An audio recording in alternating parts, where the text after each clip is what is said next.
الله أكبر الله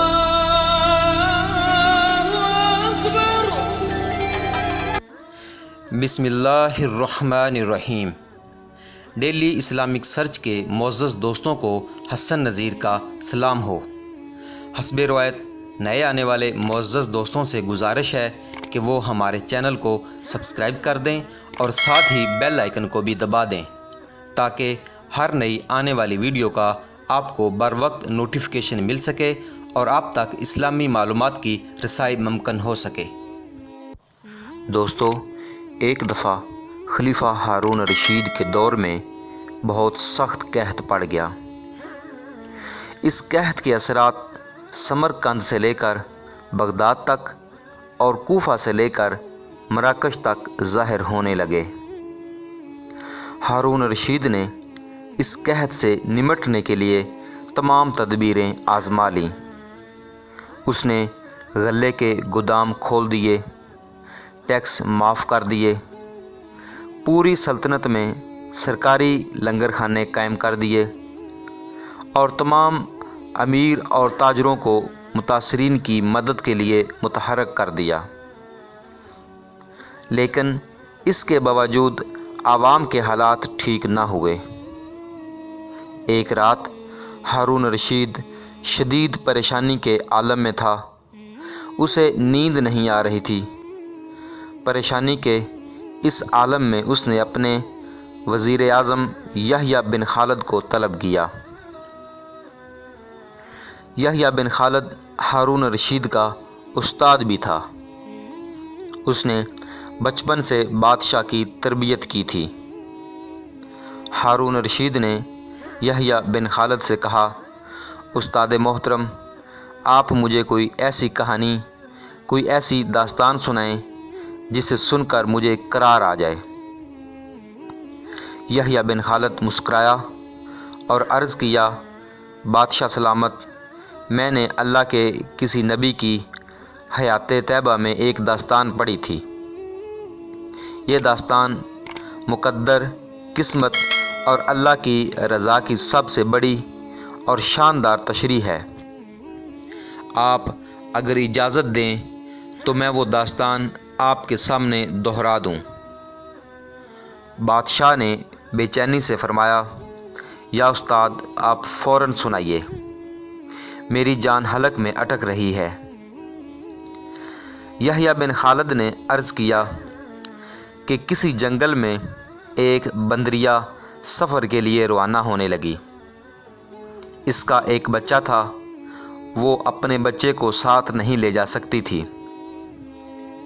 چنانچہ وہ شیر کے پاس گئی اور اس سے عرض کیا، جناب، آپ جنگل کے بادشاہ ہیں، میں سفر پر روانہ ہونے لگی ہوں، میری خواہش ہے آپ میرے بچے کی حفاظت اپنے ذمے لے لیں۔ شیر نے حامی بھر لی۔ بندریا نے اپنا بچہ شیر کے حوالے کر دیا۔ شیر نے بچہ اپنے کندھے پر بٹھا لیا۔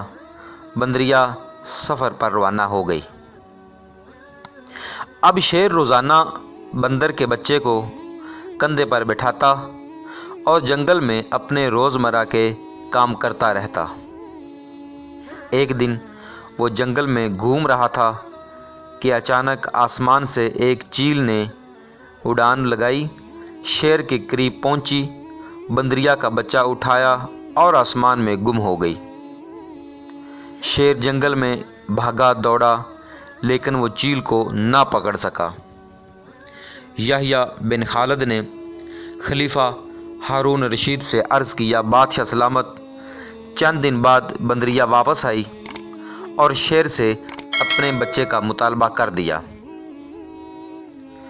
شیر نے شرمندگی سے جواب دیا، تمہارا بچہ تو چیل لے گئی ہے۔ بندریا کو غصہ آ گیا اور اس نے چلا کر کہا، تم کیسے بادشاہ ہو؟ تم ایک امانت کی حفاظت نہیں کر سکے، تم اس سارے جنگل کا نظام کیسے چلاؤ گے؟ شیر نے افسوس سے سر ہلایا اور بولا، میں زمین کا بادشاہ ہوں، اگر زمین سے کوئی آفت تمہارے بچے کی طرف بڑھتی تو میں اسے روک لیتا، لیکن یہ آفت آسمان سے اتری تھی اور آسمان کی آفتیں صرف اور صرف آسمان والا روک سکتا ہے۔ یہ کہانی سنانے کے بعد یحییٰ بن خالد نے ہارون رشید سے عرض کیا، بادشاہ سلامت، قحط کی یہ آفت بھی اگر زمین سے نکلی ہوتی تو آپ اسے روک لیتے۔ آپ بادشاہ نہ بنیں، فقیر بنیں، یہ آفت رک جائے گی۔ دنیا میں دوستو آفتیں دو قسم کی ہوتی ہیں، آسمانی مصیبتیں اور زمینی آفتیں۔ آسمانی آفت سے بچنے کے لیے اللہ تعالیٰ کا راضی ہونا ضروری ہوتا ہے، جبکہ زمینی آفت سے بچاؤ کے لیے انسانوں کا متحد ہونا، وسائل کا بھرپور استعمال اور حکمرانوں کا اخلاص درکار ہوتا ہے۔ دوستو اسی طرح یحییٰ بن خالد نے ہارون رشید کو کہا تھا، بادشاہ سلامت، آسمانی آفتیں اس وقت تک ختم نہیں ہوتی جب تک انسان اپنے رب کو راضی نہیں کر لیتا۔ آپ اس آفت کا مقابلہ بادشاہ بن کر نہ کریں، چنانچہ آپ فقیر بن جائیے، اللہ کے حضور گر جائیے، اس سے توبہ کیجیے، اللہ پاک سے مدد مانگیے۔ دنیا کے تمام مسائل اور ان کے حل کے درمیان صرف اتنا فاصلہ ہوتا ہے جتنا ماتھے اور جائے نماز میں۔ دوستو خلیفہ ہارون رشید نے ایسا ہی کیا اور اللہ پاک نے اسے اس قحط سے نجات دی۔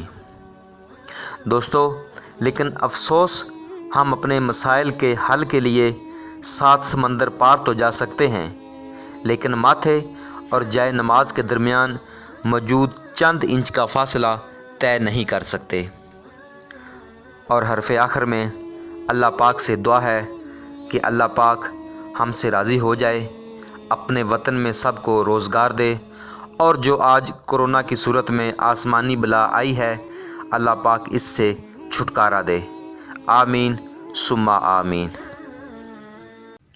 جی ہاں دوستو، اگر آپ کو میری یہ ویڈیو پسند آئی ہے اور آپ چاہتے ہیں کہ میں مزید ایسی ویڈیوز بناتا رہوں اور آپ کی خدمت میں پیش کرتا رہوں تو مجھے اس ویڈیو کے بارے کمنٹ کر کے ضرور آگاہ کریں، اور ساتھ ہی میرے چینل کو سبسکرائب کریں اور اپنے دوستوں کے ساتھ شیئر کریں۔ کیا پتہ آپ کا ایک شیئر کسی کی زندگی بدل دے۔ اگر اللہ نے چاہا تو ایک نئی ویڈیو میں ایک نئے مضمون کے ساتھ پھر حاضر ہوں گے۔ تب تک کے لیے مجھے اجازت دیجیے۔ اپنا اور اپنے چاہنے والوں کا بہت سا خیال رکھیے گا۔ اللہ حافظ، اللہ نگہبان۔